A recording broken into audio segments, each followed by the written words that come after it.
The COVID-19 case count in Thunder Bay is finally starting to drop again after peaking well above 400. As of yesterday, there were 305 active cases in the region.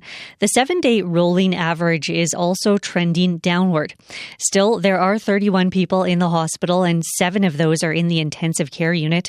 So what does all of this mean for the region, and will schools resume in-person classes on Monday? Here to talk about that and more is the Medical Officer of Health for the Thunder Bay District, Dr. Janet DeMille. Dr. DeMille, good morning. Good morning, Amy. So we have seen those numbers. They seem to be trending downward over the past week. Is there cause for optimism, do you think? It is very reassuring that we're starting to see those numbers go down, I have to say. And, if we all keep doing what we need to be doing to control them, we could anticipate that those will continue to go down. So I do feel some optimism. I guess it's still, I would say, a very cautious optimism. 305 active cases, or even our weekly incident rate, is still high. I think it's just a reflection that we really got fairly high, not a couple of weeks ago. And so it's nice to see it come down, but it's still elevated, and COVID is still spreading, and we're seeing it throughout our region. Where are we seeing that spread most acutely at this point? You know what? It continues to be just various different situations happening, really all over. It's still perhaps a bit, more centered in Thunder Bay and surrounding communities being impacted by that. But we're also seeing cases and little clusters in district communities and in First Nation communities. And some of those are fairly significant situations, where we're following in situations where we're following a number of people who are likely exposed, of course, having them isolate at home and arranging for testing. But it really is happening, my message of COVID being, is everywhere, still applies. We're seeing households impacted, different locations being impacted, even businesses and workplaces if it spreads within those settings. So, we're trending better, but we're not out of the woods. And students continue to learn online at this point. Will schools be resuming in-person classes next week? So we'll be putting out something on this today, and we've had discussions with the school boards and reviewed our data that we have, and they won't be opening for in-person learning next week, and more details will be coming out on that. It is our, while the trend is good, I think really what is going to happen over the next week or two will, is still unclear. Okay. In terms of specific outbreaks in the community, can you update us on the outbreak at the Walford? What has been happening there? So, the Walford outbreak, of course, very discouraging to see that happen, especially with that population and with our immunization program rolling out. So it's still in an outbreak mode and implementing all of the measures. And we worked a lot with them to strengthen the measures to make sure that the virus doesn't have a chance to spread within the facility and among individuals. And so, but we continue to do those regular testing to assess both staff and the residents. And of course, we still diagnose, we've still found people positive, but that may be indicative of spread that happened, last week, and the test just becoming positive now. So we are hoping that any ongoing spread has stopped, but still it remains in outbreak mode. Are you able to tell me more about how much evidence you've seen of how the vaccine is working in terms of long-term care situations like that one? So I think when you look at even our situations here and even across the province, like from long-term care homes, especially that because they were immunized sort of back in early February, late in January and February, it's really impressive the low numbers of cases in vaccinated individuals. So it really does seem to be protecting those settings right now. The vaccine, and of course, it was not just offered to the residents, but staff and essential care partners as well. And so, what we're seeing, even though we've had, we're following the regular guidelines of, diagnosing or declaring an outbreak when there's even just one case.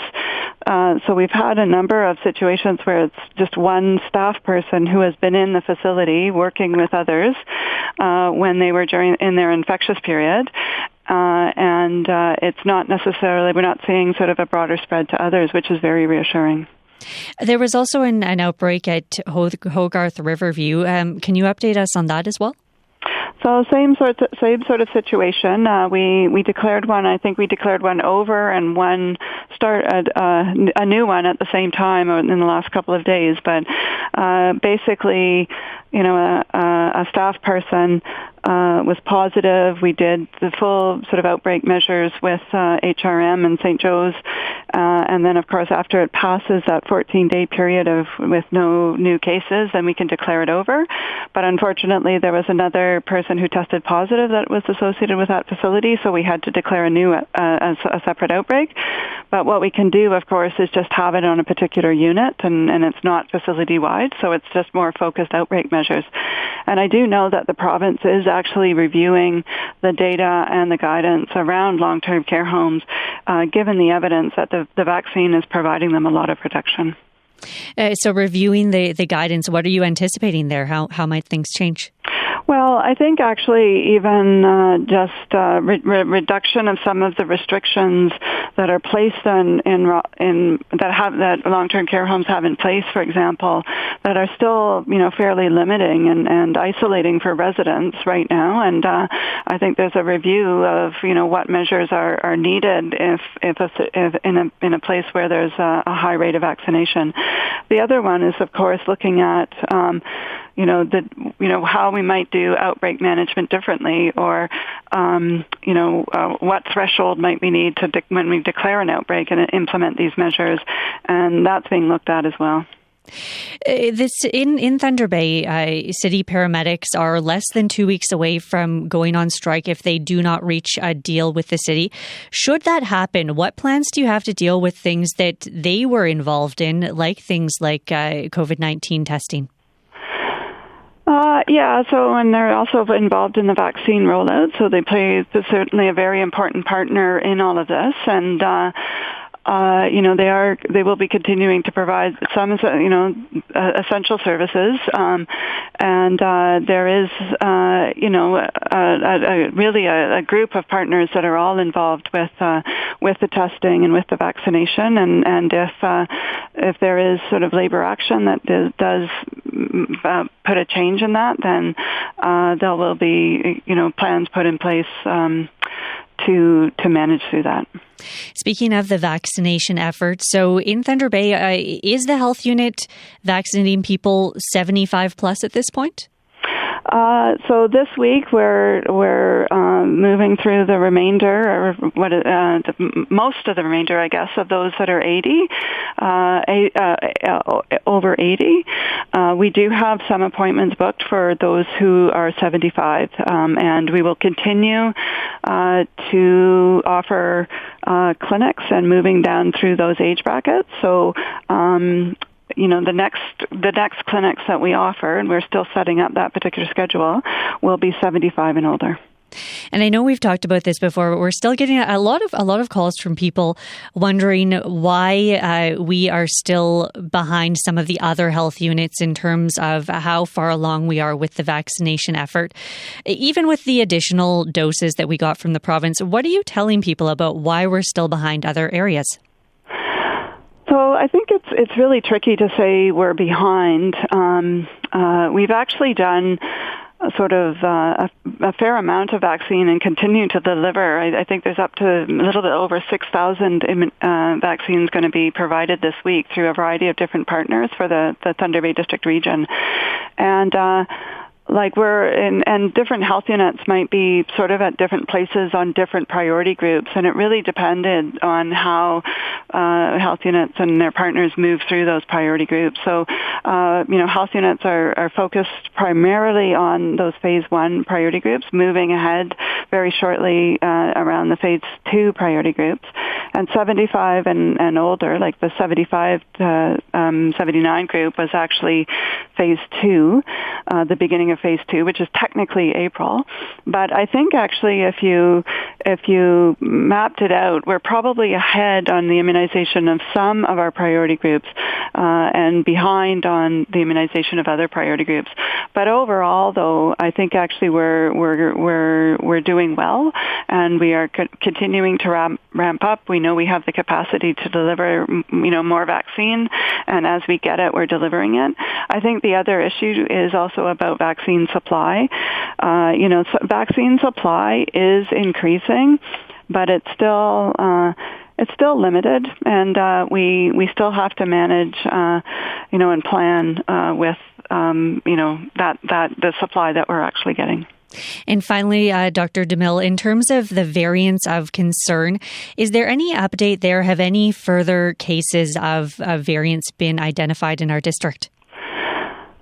So we've had 2 cases screen positive for the variants of concern, and in our area, and that actually, and I just checked it before I got on the call with you, so that's very reassuring. I think what is uncertain is what we see happening in the rest of the province, and that basically the percentage of cases that are caused by the variant concern is really going up every day, and that, we've really, as a province, entered that 3rd wave, which, the variants of concerns could play a very significant role.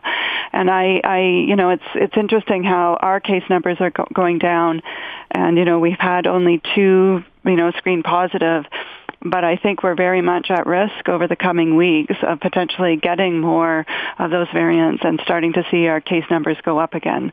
When I look at what's happening in my colleague to the east, the Sudbury district, they have a significant number of variants of concerns, and their numbers are going up. So we really need to pay attention to this and maintain all of those public health measures to keep our numbers down.